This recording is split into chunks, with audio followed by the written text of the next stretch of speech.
India's textile sector. Rabinder here to tell us more. Also, Rabinder, from what I understand, that the duty has been cut to zero, in fact, on exports from Bangladesh to the US for with regard to cotton sourced from the US to Bangladesh for the making of the exports or the textiles which the Bangladesh country will export to the US. So that could be a big negative.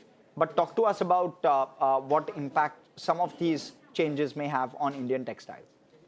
Well, as on the back of Bangladesh and US trade deal, most of the Indian textile stock is in focus, where currently tariff on the Indian textile product is 18% as compared to earlier tariff of 50%. But currently tariff on the and with this trade deal of US and Bangladesh, the tariff has reduced to overall goods to 19% as compared to earlier 20%, with exemption of zero reciprocal tariff for specific textile and apparel shipments made with US cotton and man-made fiber. Remember that US has initially proposed a tariff of up to 37% on the Bangladesh exports in April, and after the intensive talk, it came down to 20%. And as per analysts, with this deal, this move is expected to impact the India's cotton export to Bangladesh and further make the overall textile garments less competitive in the US market. And if we look at some of the countries where Bangladesh imports more cottons, Brazil has a market share of 23 to 24%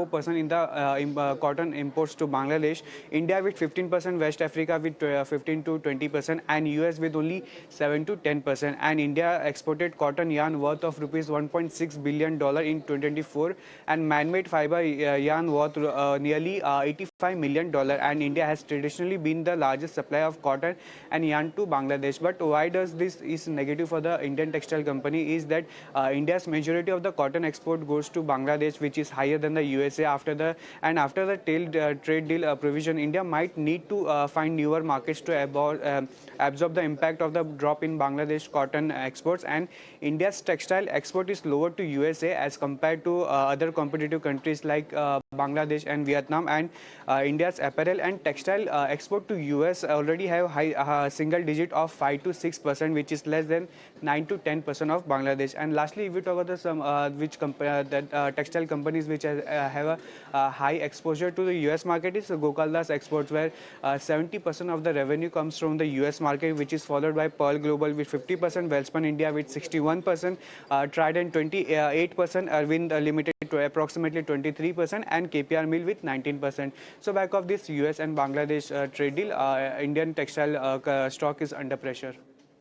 Okay, thank you so much for that, Rabinder. That kind of explains it, right? The understanding was that around a single digit kind of number is what US exports to Bangladesh in terms of cotton, and thereafter Bangladesh exports finished goods to the US. But that will likely change given the fact that India exports 15% of that cotton, which is used for Bangladeshi textiles. Now that may actually come down, and which is why you're seeing the kind of impact that you are on some of those counters. So clearly negative on at least some of the counters when it comes to Bangladesh. But